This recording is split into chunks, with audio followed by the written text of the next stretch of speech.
Est-ce que tout ce que nous vivons a vraiment un sens? Et si les rencontres, les douleurs, les coïncidences n'étaient pas des hasards, mais des appels silencieux de notre âme vers quelque chose de plus profond? Carl Jung disait que la vie n'est pas ce qui nous arrive, mais ce que nous faisons avec ce qui nous arrive.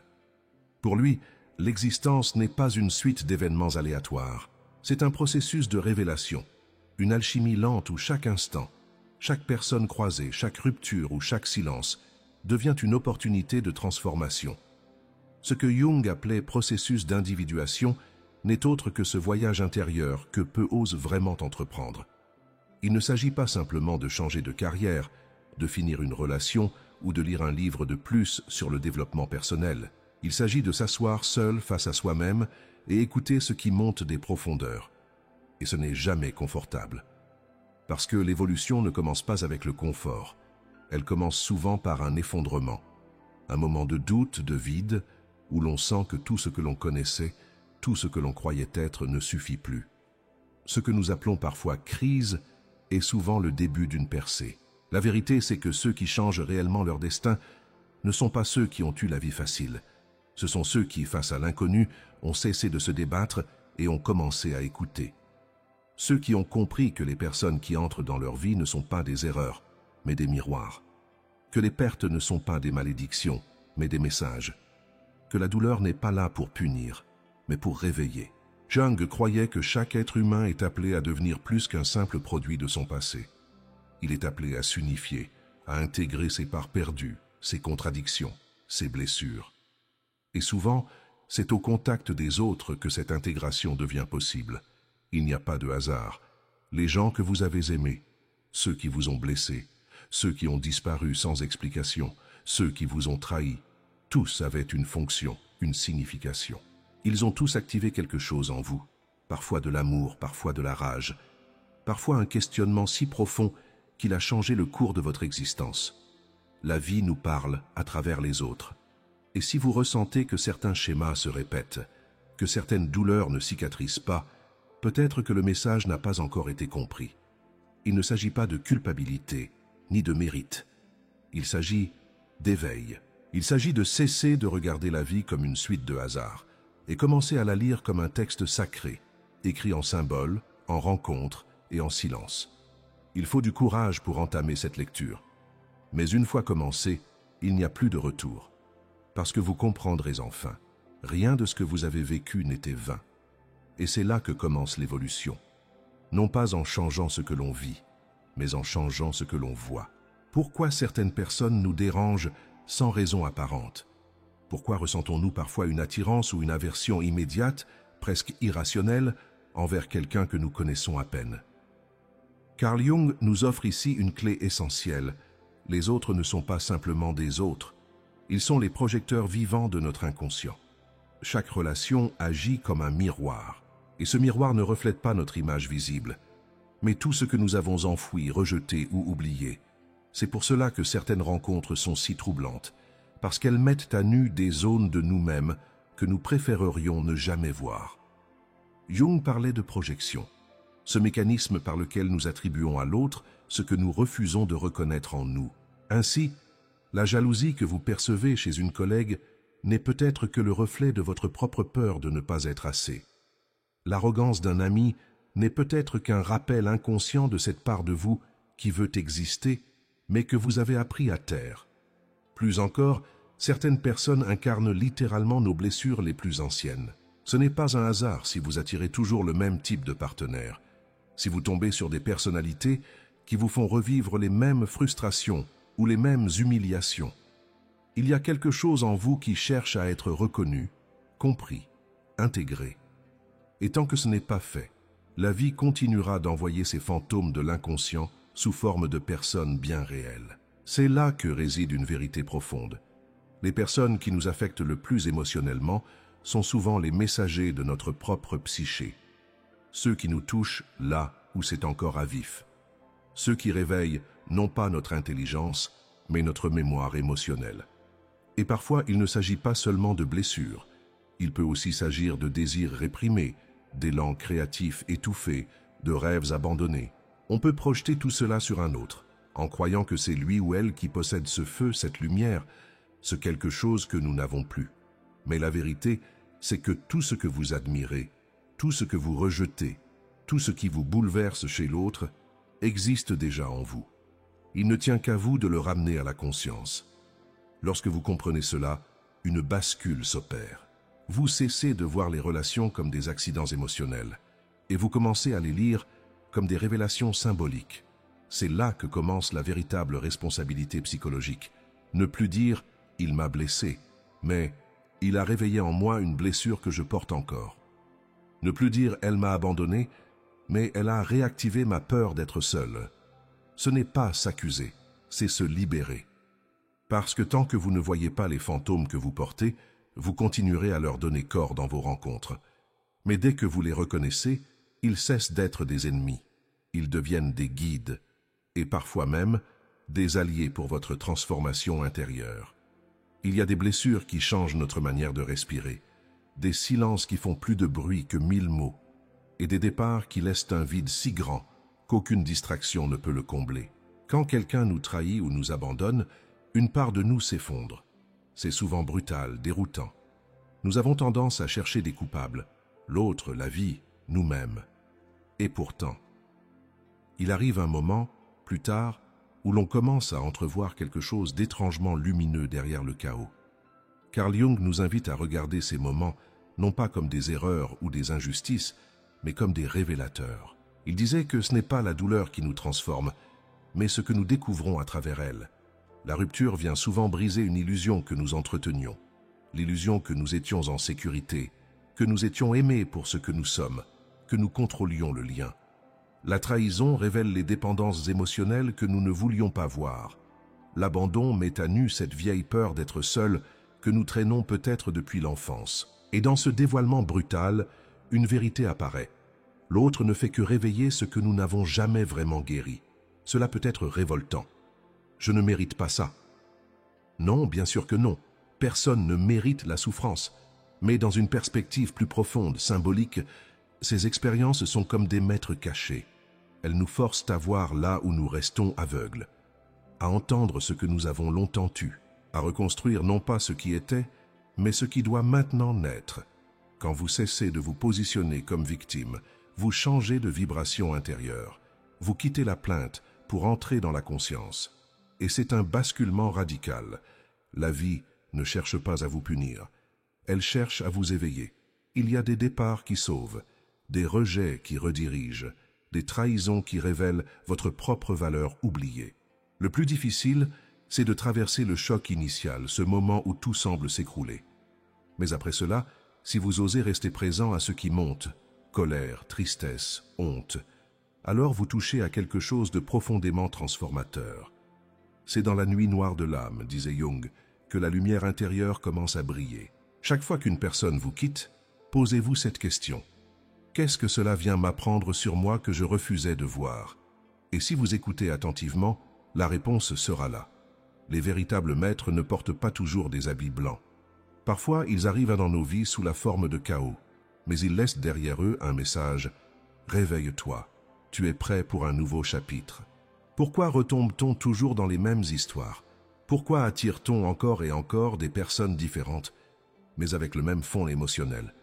Au début, on croit que c'est une malchance, puis on pense que les autres sont le problème. Ensuite, on commence à se demander « Et si le fil conducteur, c'était moi ?» Carl Jung disait une phrase aussi troublante que libératrice « Ce à quoi tu ne fais pas face te reviendra sous forme de destin. Tant que vous n'amenez pas à la conscience ce qui agit dans l'ombre, cela continuera à diriger votre vie, sous forme de choix, de rencontres, de ruptures, et vous appellerez cela fatalité. C'est ainsi que fonctionne l'inconscient.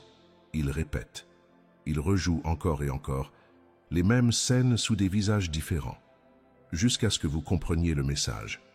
Cela commence souvent dans l'enfance, un parent absent, intrusif ou incohérent, une blessure non reconnue, un amour conditionnel.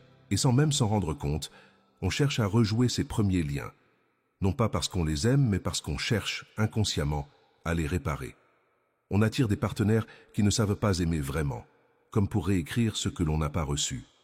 On supporte des comportements destructeurs, croyant que l'amour est douleur. On devient soi-même l'écho de ce qu'on a subi. On fuit, on contrôle, on abandonne, même si on ne le voulait pas. L'univers insiste, parce qu'il veut nous éveiller. Chaque schéma qui se répète est une lettre que la vie vous adresse. Et plus vous l'ignorez, plus elle frappera fort. Mais dès que vous commencez à lire entre les lignes, un espace s'ouvre. Vous réalisez que ce n'est pas une malédiction. C'est une opportunité de transformation, de briser un cycle ancien, de faire quelque chose de radicalement nouveau. C'est ici que le destin change. Jung croyait en la puissance de la conscience. Il disait que prendre conscience d'un schéma, c'est déjà le commencer à le dissoudre. Ce n'est pas instantané, mais c'est le début d'une liberté intérieure immense. La prochaine fois que vous vous retrouverez dans une situation déjà vue, ne vous jugez pas, mais observez, ressentez. Demandez-vous, qu'est-ce que cette expérience essaie encore de me montrer que je refuse d'intégrer? Est-ce ma peur de l'abandon, mon besoin d'être sauvé, mon sentiment d'indignité, et surtout, osez répondre autrement. Osez dire non là où vous disiez toujours oui. Osez rester quand vous auriez fui, ou partir quand vous auriez supporté. Parce qu'à chaque fois que vous répondez différemment à une répétition, le passé cesse de se rejouer. Et l'âme peut enfin respirer. Il y a un moment dans la vie où l'on se rend compte qu'on répète une histoire qui n'est pas la nôtre. On parle comme nos parents. On aime comme on a été aimé, même si cet amour était bancal. On souffre de choses qu'on croyait avoir dépassées. Et soudain, une question surgit, simple mais bouleversante. Est-ce que je veux continuer cette histoire? Ou est-ce que je choisis d'en écrire une autre? Pour Carl Jung, le destin n'est pas une ligne figée. Ce n'est pas une punition cosmique, ni une voie toute tracée. C'est ce qui arrive quand on vit sans conscience, quand on laisse les automatismes du passé guider nos pas, quand on hérite, sans filtrer, les blessures, les croyances, les silences. Mais ce que Jung propose, c'est une autre voie, celle de la transmutation. Prendre ce que nous avons reçu, l'ombre et la lumière, et en faire quelque chose de nouveau, de vivant, de conscient. Cela commence par un geste simple mais radical. Revisiter son passé avec un nouveau regard. Revoir nos douleurs non comme des faiblesses, mais comme des territoires inexplorés. Revoir nos échecs non comme des fautes, mais comme des points de rupture nécessaires. Revoir nos parents, non comme des figures parfaites ou fautives, mais comme des humains pris dans leurs propres schémas inconscients. Et surtout, revoir la personne que nous avons été jusqu'ici, avec tendresse. Tant que nous jugeons notre passé, nous restons liés à lui. Mais dès que nous le regardons avec compassion, il se transforme. Et nous aussi. Choisir son destin, ce n'est pas tout changer à l'extérieur. C'est transformer la manière dont on se situe face à ce qui a été. Vous pouvez choisir de répéter l'histoire familiale ou de la guérir. Vous pouvez rester dans l'identité que la douleur vous a imposée ou découvrir celle qui attendait derrière. Vous pouvez continuer à vivre en réaction ou commencer à vivre en création. La clé est là, la manière dont vous donnez sens à ce que vous avez vécu détermine ce que vous vivrez ensuite. Et cela ne demande pas des années, cela commence par une décision intérieure. Le jour où vous dites « Je ne suis plus obligé d'être ce que la douleur a fait de moi », ce jour-là, un autre futur devient possible, pas celui que vous répétez, celui que vous choisissez. Il y a des gens qu'on ne comprend qu'après leur départ. Des rencontres qui nous traversent comme un éclair et laissent des traces pour toute une vie. Des liens inexplicables, des ruptures qui nous réveillent plus que des années de confort. Et si tout cela ne relevait pas du hasard? Carl Jung a toujours défendu l'idée que la psyché humaine est régie par des dynamiques bien plus profondes que ce que notre mental peut saisir. Il ne parlait pas de destin comme quelque chose d'extérieur ou figé, mais de forces intérieures qui nous attirent précisément vers ce que nous avons besoin de rencontrer pour évoluer. C'est ici qu'émerge la notion de contrat d'âme, non pas dans un sens ésotérique naïf, mais comme une image symbolique puissante. Et si certaines âmes acceptaient, avant même que notre conscience ne le comprenne, de jouer un rôle précis dans notre réveil intérieur, un amour intense qui nous confronte à notre dépendance affective, un rejet brutal qui nous oblige à trouver notre propre valeur, un mentor exigeant qui éveille en nous une puissance longtemps refoulée. Ces personnes ne sont pas parfaites, Elles ne sont pas idéales, mais elles sont justes, justes pour ce que nous avons besoin de voir, d'intégrer, d'embrasser. Dans la perspective jungienne, ces rencontres ne sont pas fortuites. Elles émergent de l'inconscient collectif, cette immense matrice où se croisent les symboles, les archétypes, les histoires non terminées. Chaque personne importante dans votre vie, qu'elle ait été douce ou destructrice, a été un miroir d'une part de vous-même, qui demandait à être reconnue. Ce n'est pas toujours évident. Comment dire que l'abandon d'un parent ou la trahison d'un partenaire fait partie d'un contrat? Cela ne veut pas dire qu'ils avaient de raison, cela ne justifie rien, mais cela donne un sens à ce que nous avons traversé. Un sens qui nous rend responsables, non pas de ce qui s'est passé, mais de ce que nous en faisons. C'est ce changement de regard qui libère. Quand vous cessez de voir les autres comme des bourreaux ou des sauveurs, et que vous les voyez comme des acteurs de votre transformation, alors vous commencez à sortir du rôle de victime et à devenir auteur. Chaque contrat est une clé, et parfois, ces âmes ne font que passer. Elles viennent frapper à la porte, activer un processus, puis repartent. Mais l'éveil, lui, reste. Le plus beau, c'est que lorsque vous comprenez le sens de ces liens, vous n'avez plus besoin de répéter la souffrance. Vous n'avez plus besoin d'attirer des relations qui blessent pour apprendre. Vous commencez à signer de nouveaux contrats, avec vous-même, avec des âmes conscientes, avec des rencontres qui élèvent, parce que lorsque l'on intègre ce que les anciennes relations sont venues révéler, on devient enfin prêt à aimer, en liberté. Pourquoi certaines personnes semblent venir jouer un rôle presque écrit dans notre vie? Pourquoi certains nous guident, d'autres nous détruisent, et d'autres encore nous éveillent avec une seule phrase? Carl Jung a mis en lumière une vérité qui change tout. Nous ne rencontrons pas des individus, nous rencontrons des archétypes. Un archétype, c'est une forme universelle, une figure symbolique qui habite l'inconscient collectif. Le héros, la mère, l'enfant, le roi, le traître, le sage. Ce ne sont pas que des personnages de légende, ce sont des énergies vivantes qui traversent nos relations, souvent sans que nous en soyons conscients. Ainsi, ce partenaire qui vous a trahi n'était pas seulement une personne avec ses failles. Il jouait peut-être le rôle du traître, celui qui vient briser une illusion pour vous forcer à retrouver votre pouvoir. Ce professeur ou cet ami exigeant qui vous poussait à bout représentait peut-être le mentor, celui qui ne vous caresse pas dans le sens du poil, mais qui vous oblige à sortir de vos limites. Et cette personne silencieuse, croisée peut-être une seule fois, mais dont les mots résonnent encore des années plus tard, elle portait en elle le sage, l'archétype de la conscience profonde, celui qui touche l'âme sans effort. Chaque relation active un archétype, et chaque archétype réveille une part de nous-mêmes. Le traître active notre blessure, mais aussi notre force. Le mentor nous confronte à notre paresse, mais réveille notre potentiel. Le sage nous ramène au centre, là où réside la vérité. Et nous aussi, parfois sans le savoir, nous jouons ces rôles dans la vie des autres. Nous avons peut-être été, pour quelqu'un, celui qui déchire, celui qui éveille, celui qui guide, même malgré nous. C'est pourquoi il est essentiel de ne pas figer les gens dans ce qu'ils ont fait, mais de comprendre ce qu'ils ont incarné dans notre parcours. Quand vous réalisez cela, le pardon devient possible, non parce que l'autre mérite, mais parce que vous comprenez le message caché derrière le choc. Jung disait que nous ne sommes pas seulement influencés par notre passé, mais par des forces bien plus vastes qui nous traversent et nous relient à tous les autres. Voir les archétypes dans les relations, c'est sortir du jugement personnel pour entrer dans une compréhension plus large. C'est passer du « pourquoi moi » au « qu'est-ce que cela vient éveiller en moi ?»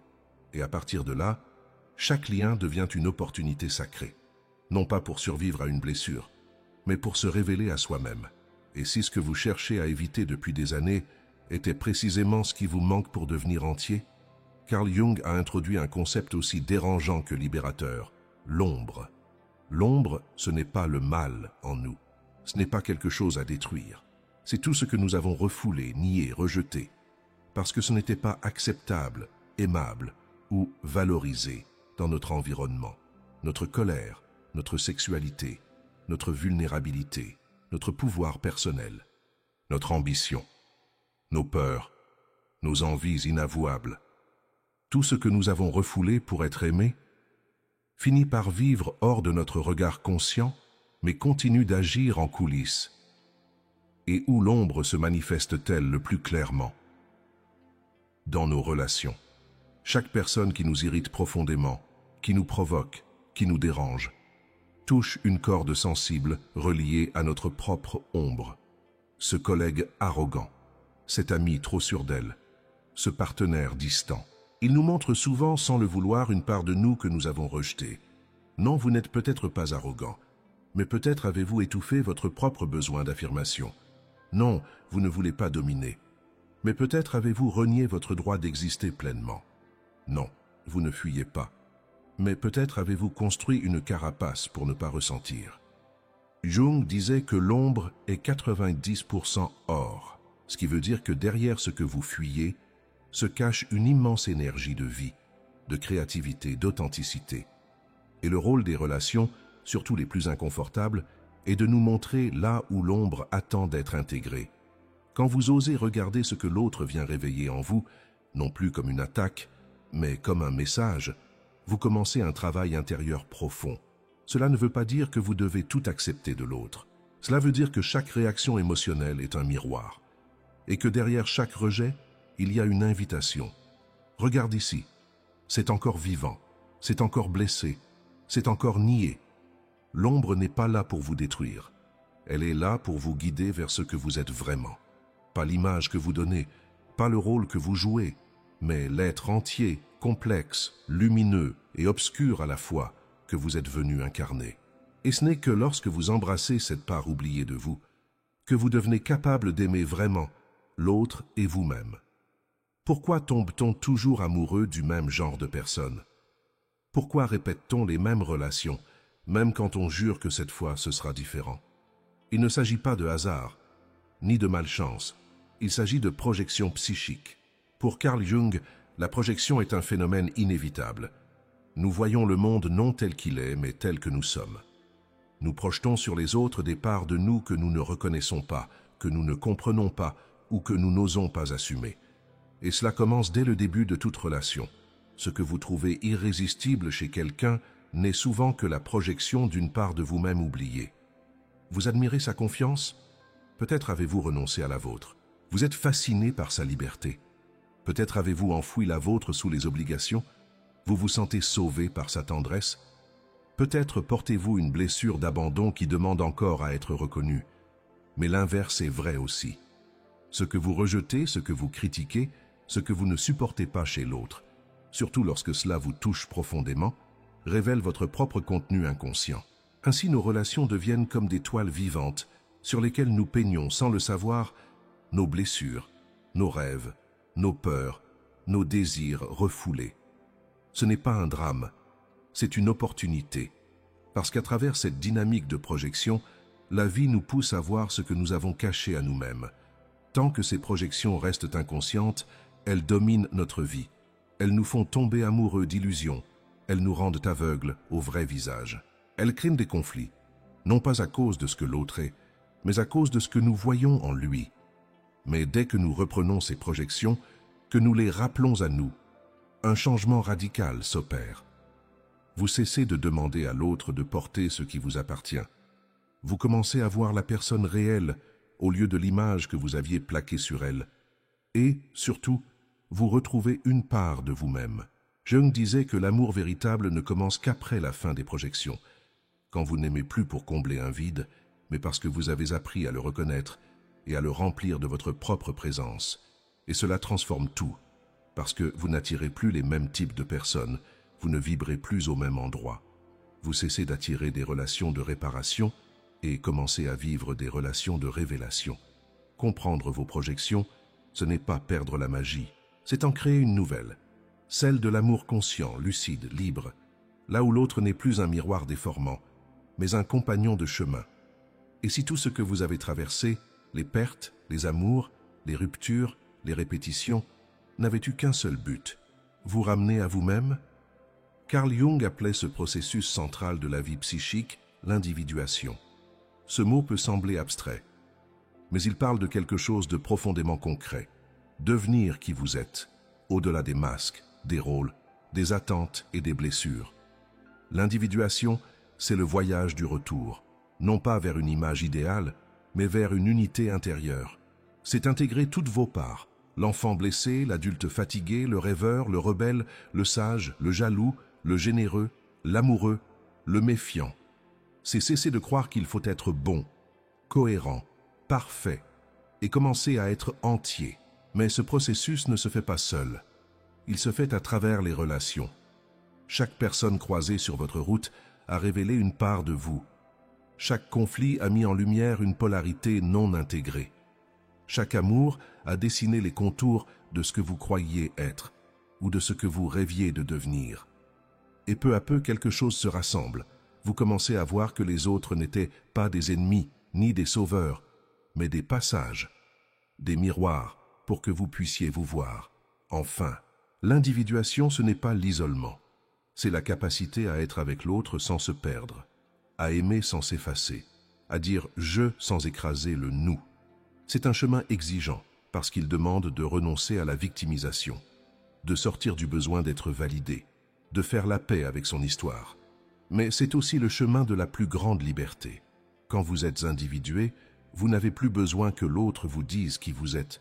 Vous ne cherchez plus à être sauvé. Vous n'avez plus peur de décevoir ni besoin de plaire à tout prix. Parce que vous êtes en vous, avec vous.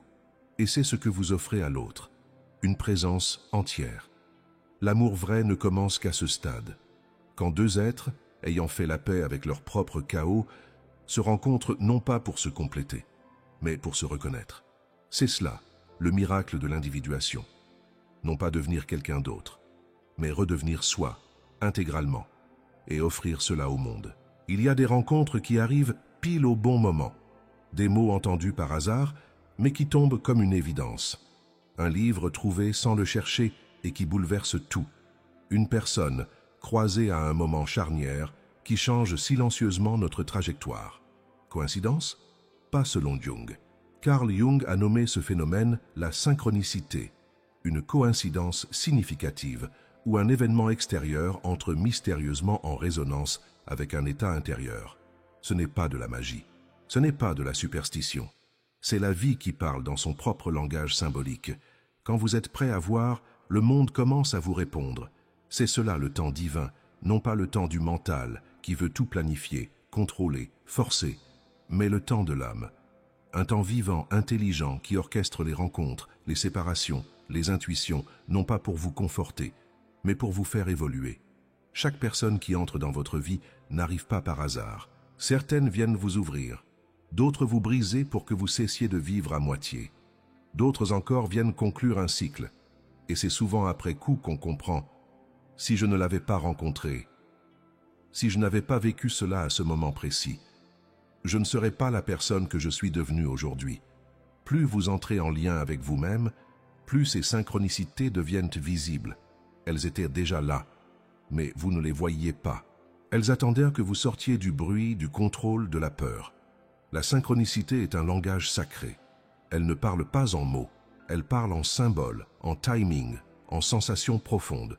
Elle vous dit « tu n'es pas perdu ». Tout ce que tu vis maintenant a un sens, même si tu ne le vois pas encore. Et surtout, fais confiance, car l'âme a un calendrier que l'ego ne comprend pas. Elle attire à elle ce qui est nécessaire quand c'est mûr. Ni trop tôt, ni trop tard. Ce chapitre de votre vie, aussi flou ou douloureux soit-il, fait partie d'un enchaînement beaucoup plus vaste. Le comprendre, c'est entrer dans une paix nouvelle. Non pas une paix molle, mais une confiance vibrante. Celle de savoir que chaque chose, chaque personne vient à l'heure exacte de votre évolution. Et parfois, tout ce qu'il faut, c'est s'arrêter, respirer, regarder autour de soi et se demander « qu'est-ce que la vie essaie de me dire maintenant ?» La réponse n'est peut-être pas dans un livre ni dans un plan. Elle est peut-être déjà là, dans une rencontre, dans un silence, dans ce que vous ressentez quand vous vous autorisez enfin à écouter. On passe une partie de sa vie à fuir ce qui nous a blessés. On croit que si l'on oublie, si l'on détourne le regard, si l'on avance malgré tout, la douleur finira par s'éteindre. Mais elle ne disparaît pas. Elle s'endort. Et elle attend. Elle attend que vous soyez prêt à l'écouter, à ne plus l'accuser, mais à la rencontrer. Carl Jung disait que ce n'est pas la douleur qui nous détruit, c'est le refus de la traverser en conscience. Il ne s'agit pas de glorifier la souffrance, ni de s'y complaire. Il s'agit de comprendre qu'elle est un passage, un feu alchimique. Les blessures de l'âme sont comme des crevasses dans lesquelles la lumière finit par entrer. Mais seulement si vous osez y descendre. Vous y trouverez les vérités que vous avez tenté d'ignorer, votre besoin d'amour mal reconnu, votre force étouffée par la peur, votre vérité enterrée sous le désir de plaire. La douleur, lorsqu'elle est honorée, devient un guide. Elle vous ramène à vous-même, elle vous dépouille de ce qui était faux, elle vous apprend à aimer avec maturité, à poser des limites, à reconnaître ce que vous valez, même si on ne vous l'a jamais dit. Qu'un jour vous vous surprenez à dire quelque chose d'impensable. Merci. Pas parce que ce que vous avez vécu était juste, pas parce que cela n'a pas laissé de cicatrices, mais parce qu'au cœur même de cette épreuve, vous avez trouvé votre feu. C'est cela, la gratitude profonde. Ce n'est pas une pensée positive artificielle, c'est une reconnaissance sacrée. Grâce à cette blessure, j'ai vu ce que je ne voulais pas voir. Grâce à cette rupture, j'ai appris à me tenir debout. Grâce à cette douleur, j'ai commencé à guérir. Quand vous atteignez cet espace intérieur, quelque chose bascule. Vous n'avez plus besoin de faire semblant. Vous n'avez plus peur de votre histoire. Vous êtes devenu quelqu'un qui sait. Et cette connaissance, personne ne peut vous l'apprendre. Parce qu'elle ne vient pas des livres. Elle vient de l'intérieur, de ces instants où, au bord de tout perdre, vous avez choisi de rester vivant, présent, humain. C'est cela faire de la douleur une lumière, non pas l'éteindre, mais la transformer, en conscience, en force, en beauté. Et maintenant, que faire de tout cela, de ces blessures reconnues, de ces liens compris, de ces archétypes traversés, de cette ombre apprivoisée, de cette lumière retrouvée? Il ne suffit pas de savoir, il ne suffit même pas d'avoir compris. Le vrai changement se joue ici, dans l'instant, dans votre manière de respirer, de répondre à la vie, de regarder l'autre, de vous regarder. Carl Jung disait que l'individuation ne se termine jamais vraiment. Ce n'est pas une destination, mais un chemin qui se vit au présent. Le passé a parlé. Il a formé, blessé, sculpté. Mais maintenant, le sanctuaire, c'est ce moment. Ici, vous pouvez choisir de ne plus répéter, de ne plus réagir depuis la peur, de ne plus attendre que l'autre vous sauve, de ne plus jouer les anciens rôles. Vous pouvez incarner, à chaque respiration, tout ce que vous avez appris. Cela ne veut pas dire être parfait. Cela veut dire être présent, vivre en vérité même dans vos hésitations, aimer en conscience, même avec vos fragilités. Vous n'avez plus besoin de tout comprendre, seulement de rester en lien avec ce qui est vivant en vous. Et parfois cela suffit. Dire non sans vous expliquer. Pleurer sans honte. Vous réjouir sans culpabilité. Poser des limites sans vous durcir. Ce sont ces gestes simples qui deviennent des actes sacrés. Parce qu'ils viennent d'un soi réconcilié. Vous avez traversé les archétypes. Vous avez écouté la synchronicité. Vous avez rencontré vos fantômes. Vous avez touché votre ombre. Et dans tout cela, vous vous êtes retrouvés. Alors maintenant, marchez avec cela. Faites-en votre sol, votre langage, votre offrande au monde. Car le vrai éveil n'est pas de fuir la vie. C'est de la vivre en conscience, jour après jour, avec plus de présence, avec plus de clarté, avec plus de douceur. Et quand la prochaine douleur frappera, car elle frappera, vous saurez. Ce ne sera pas une chute, mais un rappel. Un pas de plus sur ce chemin sans fin, celui de devenir qui vous êtes en entier.